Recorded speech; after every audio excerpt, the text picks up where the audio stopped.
한 기구한 여인이 있었습니다.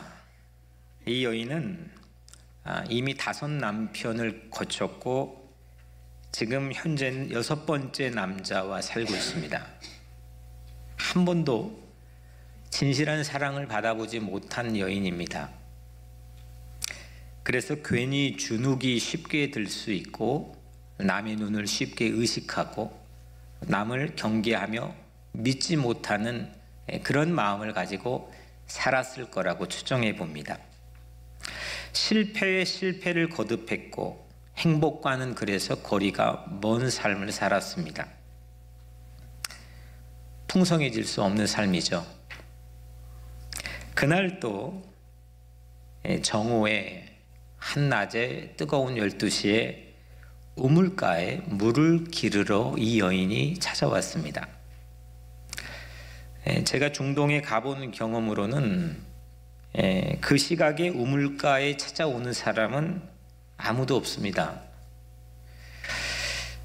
당시 에어컨도 없고 냉방시설도 갖춰져 있지 않고 대중교통도 당연히 없던 시대에 당연히 그 시각에 그 우물가에 물을 기르러 오는 사람은 없는 겁니다.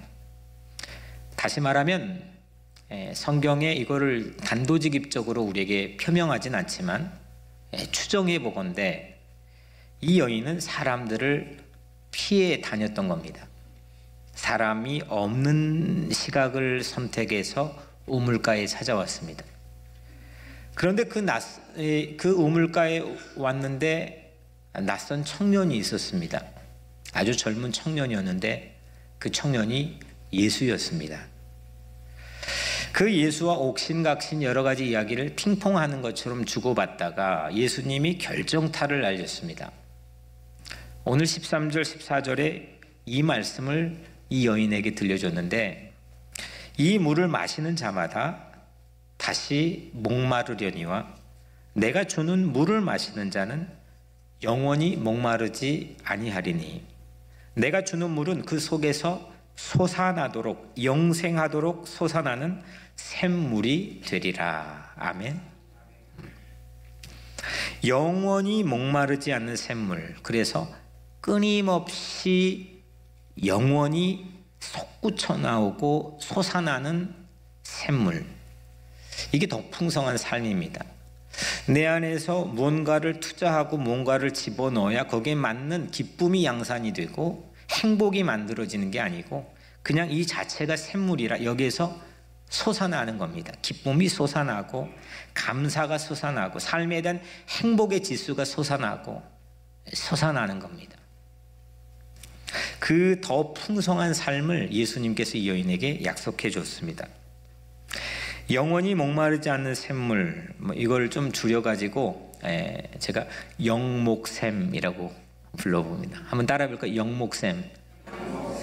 옹달샘이 아니라 영목샘. 영원히 목마르지 않는 샘물. 이 영목샘은 순간적인 갈증을 해결하는 것보다 더 풍성한 은혜를 우리에게 약속해 줍니다. 그래서 우리들도 우리 각자 자신이 영목샘이 되어야 됩니다. 내가 영목샘, 더 풍성한 삶이 되는 그 의욕과 의지를 표명해야 됩니다. 어떻게 해서 그 우물가가 이 여인에게는 그렇게 잊을 수 없는 자기 인생의 획기적인 변환기를 마련해 준 그런 장소가 되었느냐? 거기에 예수님이 계셨기 때문이죠. 거기 예수님이 계셨기 때문이죠. 예수님이 있는 우물가에 이 여인이 갔기 때문입니다. 홈커밍은 이런 곳에 가는 거죠. 집에 돌아가는 겁니다. 근데 그 집에 아버지가 계셔야 그 집이 홈커밍이 되는 거죠. 아버지 없는 집은 홈커밍이 아닙니다. 예수가 없는 교회 백날 있어봤자 홈커밍 되지 않습니다. 예수가 없는 설교는 홈커밍을 일으킬 수가 없습니다. 우리는 예수가 있는 우물가로 홈커밍 해야 될 줄로 믿습니다. 그러면 우리에게 주어진 관건적인 질문 하나가 어떻게 그 우물가에 갈 수 있느냐 이겁니다. 어떻게 그 우물가에 갈 수 있는가? 누구나 다 그런 기대를 가지고 살기 마련이고, 그런 영목샘 근처에 나도 가고 싶은 바람은 누구나 있기 마련인데 어떻게 갈 수 있느냐? 이 여인이 무엇을 했습니까?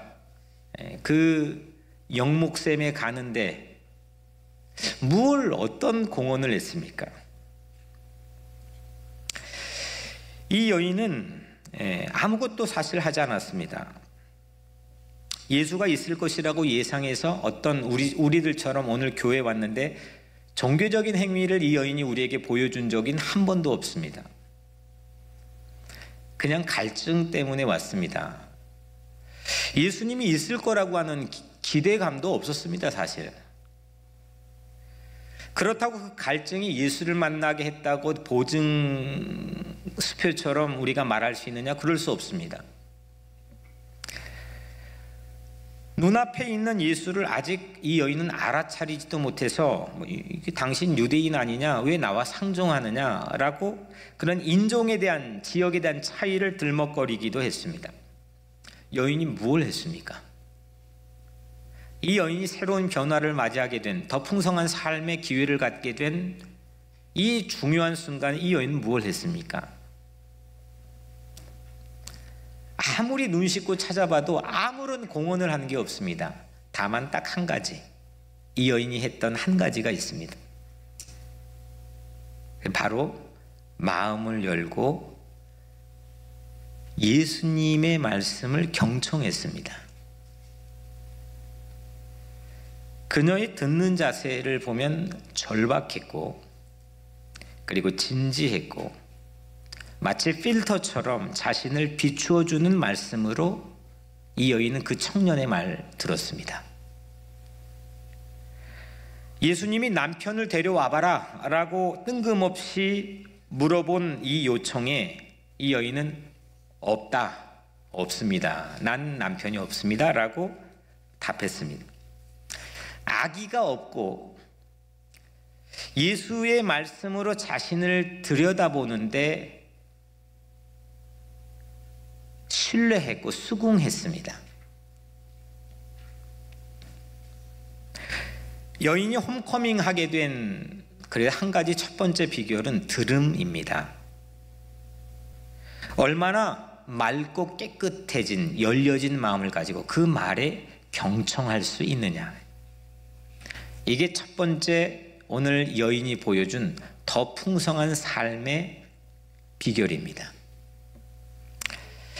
여인의 첫 번째 행동이 들음이었다고 한다면 두 번째 행동이 뭘까? 이 여인이 한 행동이 그렇게 많지 않습니다. 이 여인이 한 두 번째 행동은 이런 겁니다. 적과의 승부수를 던지는 겁니다. 우리가 살아가면서 내가 넘어야 될 산이 있다고 한다면 거기에 승부수를 던질 줄을 알아야 됩니다. 적절하게 3분의 1은 승부수, 3분의 2는 이렇게 해놓으면 때론 이게 안 되는 것 같아서 이거 아닌가 보다 할진 모르겠지만 전부를 던졌을 땐 우리는 거기에 이기는 경험들을 갖게 됩니다. 여인에게 적이 뭘까? 여인에게 그동안 여인의 삶을 옥죄고 힘들게 했던 적이 뭔가? 여인에게 적은 물론 이전에 5 남편들도 아니었고 지금 함께 있는 6번째 남자도 아닙니다. 여인에게 적은 자기를 그동안 색안경을 끼고 비난했던 동네 주민들도 아니었습니다. 오늘 본문에 담겨있는 풍경으로 보자면 여인의 적은 지역색을 들먹이면서 차별의 금을 그었던 유대인들도 더욱이 아닙니다. 전 세계를 힘과 권력으로 억압했던, 그래서 꼼짝 못하게 저 이름도 없는 무명의 시골에 살고 있는 이 여인에게 옥을 쥐었던 당연히 로마 제국도 아니었습니다. 여인이 발견했던 첫 번째 가장 큰 적은 자기 자신이었습니다. 내 안에 있는 비겁함, 내 안에 있는 이기심, 이것을 덜어내니까 이 여자가 전혀 딴 사람이 되었습니다. 28절에 여자가 물동이를 버려두고 동네로 들어가서 사람들에게 이르되, 이거 세 부분으로 나눠가지고 제가 참 큰 은혜를 받았던 경험이 20대에 있었습니다. 여자가 물동이를 버려두고 동네로 들어가서 사람들에게 이르되, 여인은 더 깊은 데로 가기 위해 첫 번째 한 행동이 물동이를 버리는 겁니다. 과거를 버리는 겁니다. 남의 눈을 피해서라도 그 물을 길어 자기의 허기진 목마른 갈증을 채우려고 했던 그 도구인 물동이를 버렸습니다. 승부수를 던진 겁니다. 전부를 투자했습니다. 여인은 과거에 피해 다닌 동네로 들어갔습니다. 이윽고 그 물동이를 버려두고 그 피해 다녔던 동네로 들어갔습니다. 그리고 동네 주민에게 이르되, 동네 주민들에게 말을 먼저 걸기 시작합니다. 그녀를 지배했던 수치심도 버렸고 과거에 반복되었던 죄악도 버렸습니다. 마음속에 앵거, 화와 증오도 버렸고 소외감을 느꼈던 감정도 버렸습니다. 반복되는 실패도 버렸고 그로 인해 생긴 감정인 좌절감도 버렸습니다. 내질렀습니다. 버려야 더 깊이 들어가는 줄로 믿습니다. 버려야만 영목샘, 영원히 목마르지 않는 이 말씀의 샘물로 더 깊이 여러분들의 두레박을 내릴 수 있게 됩니다. 더 풍성한 삶은 그래 사람에게 나가게 합니다. 과거 삶의 목적인 물동이를 폐기 처분해 더 풍성해지게 되면 그 다음에 자연스럽게 오는 표징으로 우리는 담대하게 사람을 만납니다. 자기를 따돌렸던 마을 사람들 앞에 서고 그들에게 말을 겁니다.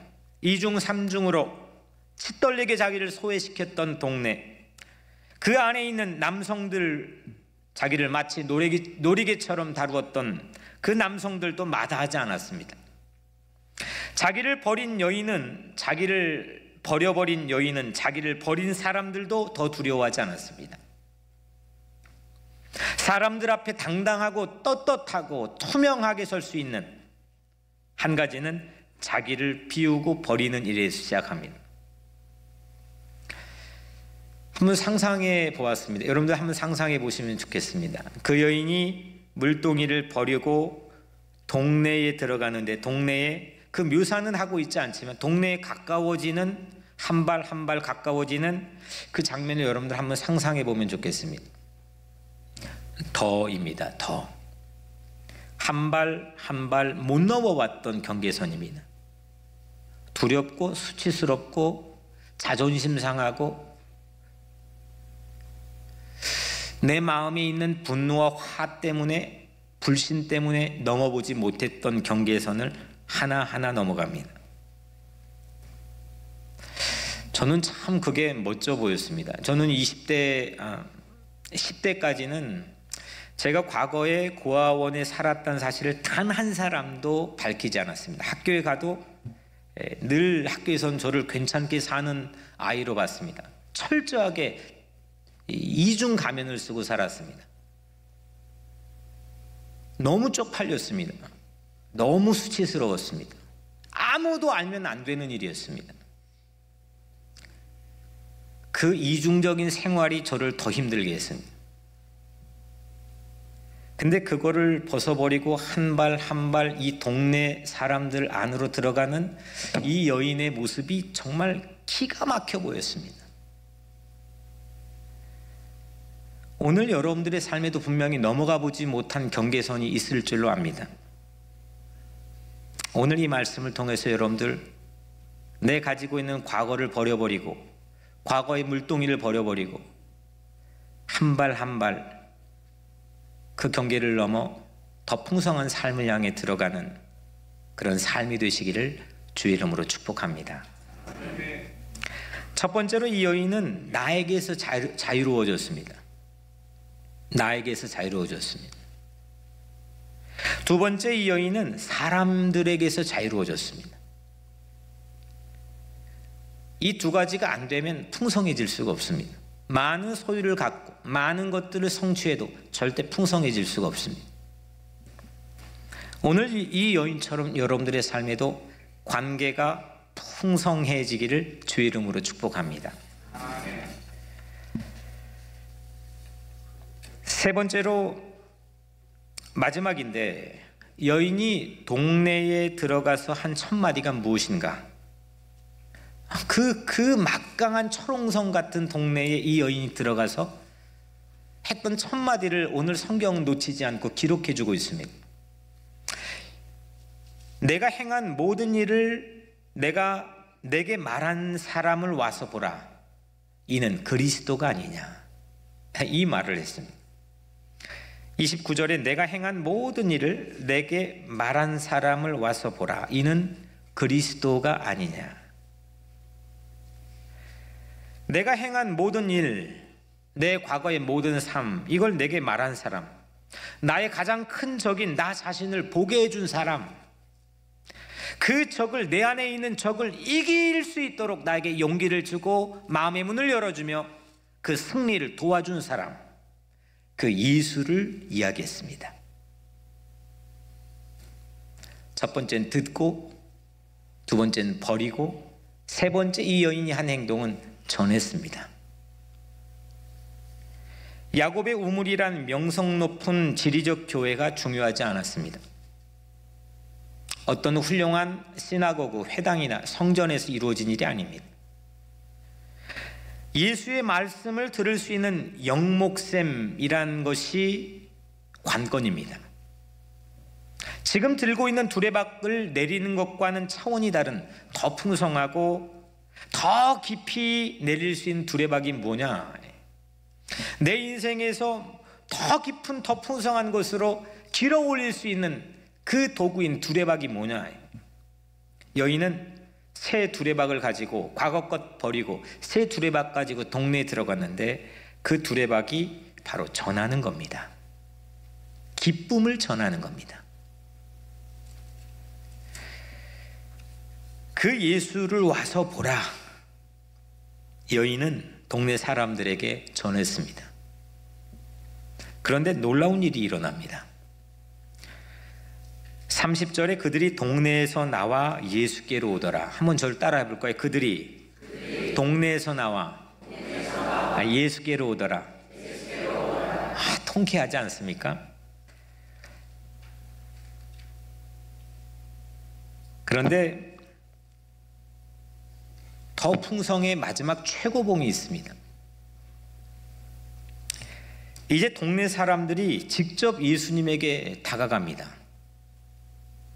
그 장면을 오늘 본문의 40절에 사마리아인들이 예수께 와서 자기들과 함께 유하시기를 청하니 거기서 이틀을 유하시매, 사마리아 사람들이 그 여인 말 듣고 온 사마리아 이 사람들이 예수께 와서 자기들하고 함께 더 있어 달라고 요청을 합니다. 그래서 예수님은 이틀을 더 거기에 머물렀습니다.